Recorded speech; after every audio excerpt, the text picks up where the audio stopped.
Le sel revitalise, dynamise et est très efficace pour hydrater les peaux sèches et abîmées. Un bon bain de sel est aussi indiqué en cas de psoriasis, de névrodermite ou même d'eczéma. Mais ce n'est pas tout. En plus des problèmes de peau, vous pouvez utiliser ceci pour soigner pratiquement tout le corps. Donc voilà mes amours, restez jusqu'à la fin pour bien écouter ceci, vous allez être choqués. Avant de vous montrer tout le potentiel de ce diamant blanc, si vous aimez les sujets liés à la santé, les remèdes naturels comme cette vidéo, abonnez-vous et activez la clochette de notification pour toujours être parmi les premiers à voir nos prochaines vidéos. Voyons plus en détail les bienfaits du sel de mer. Celui-ci est employé également depuis longtemps pour soulager les douleurs, les rhumatismes, les crampes musculaires et les maux de dos. On l'utilise pour sa richesse en magnésium biodisponible qui lui confère son aptitude à détendre les muscles ou même lorsqu'on se sent nerveux ou épuisé. Par osmose, les principes actifs du sel qui traverse la peau ont une action anti-inflammatoire et analgésique. Le sel libère son magnésium dans l'eau, lui permettant ainsi de pénétrer au cœur même des cellules. C'est ainsi qu'il apporte bien-être et décontraction. Notre corps contient jusqu'à 75% d'eau salée et le sel est indispensable à la santé car celui-ci régule l'équilibre des fluides et le métabolisme. Celui-ci préserve l'élasticité des tissus. Il contribue au bon fonctionnement des muscles et même des nerfs. C'est un astringent qui va accélérer la cicatrisation des plaies. Le sel de mer est tout simplement un remède et ceci est d'autant plus intéressant qu'il est à la portée de tout le monde, de chaque être humain. Ceci est utilisé depuis la nuit des temps et pourtant de nos jours, la plupart d'entre nous filent directement à la pharmacie au premier petit bobo. Un rhume pointe son nez et hop, on file en pharmacie demander un rince-bouche.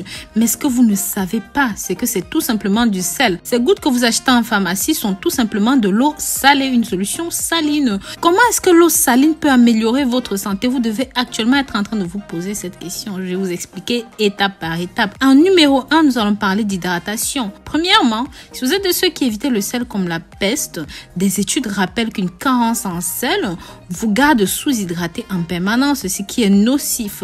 Usez de tout, mais n'abusez de rien comme on dit souvent. En numéro 2, pour les problèmes digestifs chroniques, ceci est légèrement laxatif.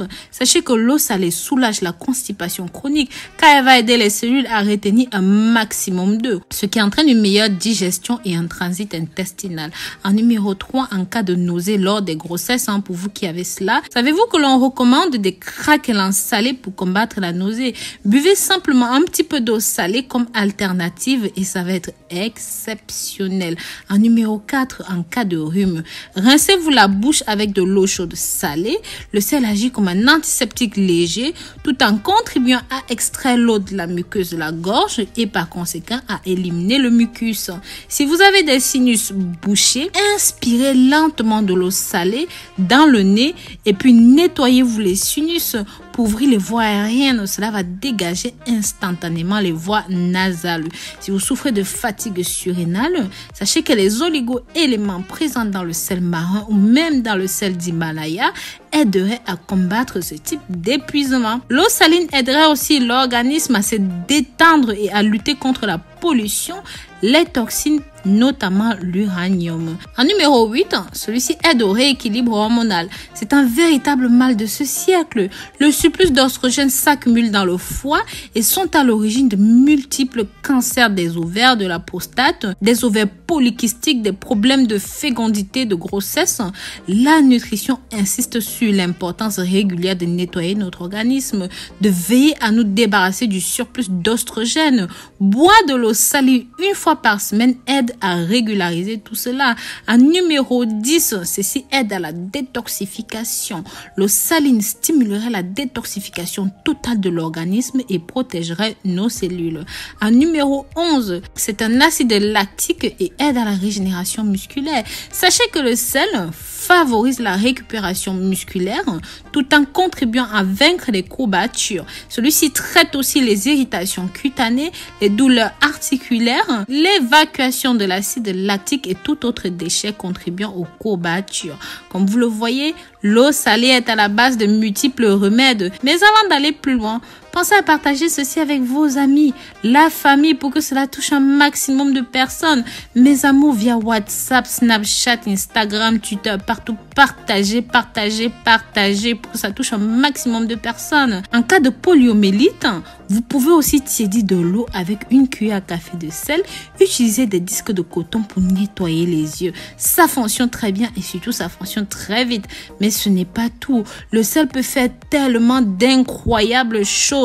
Mais en résumé, les bienfaits du sel de mer, que ce soit à titre préventif ou même à titre curatif, l'eau de mer joue un rôle dans les affections du squelette, des articulations, comme par exemple l'arthrose, l'ostéoporose, les rhumatismes inflammatoires, les problèmes de dos, les traumatismes et même les rééducations. Donc, dans les problèmes respiratoires aussi, comme on a parlé plus haut, pour soigner l'asthme, la sinusite et bien d'autres. Et même en gérontologie, les problèmes de circulation, les troubles endocriniens, les problèmes gynécologiques, la cellulite, les affections de la vue. On l'utilise en convalescence, en médecine du sport également. Bref, on l'utilise presque pour tout, comme on l'a dit.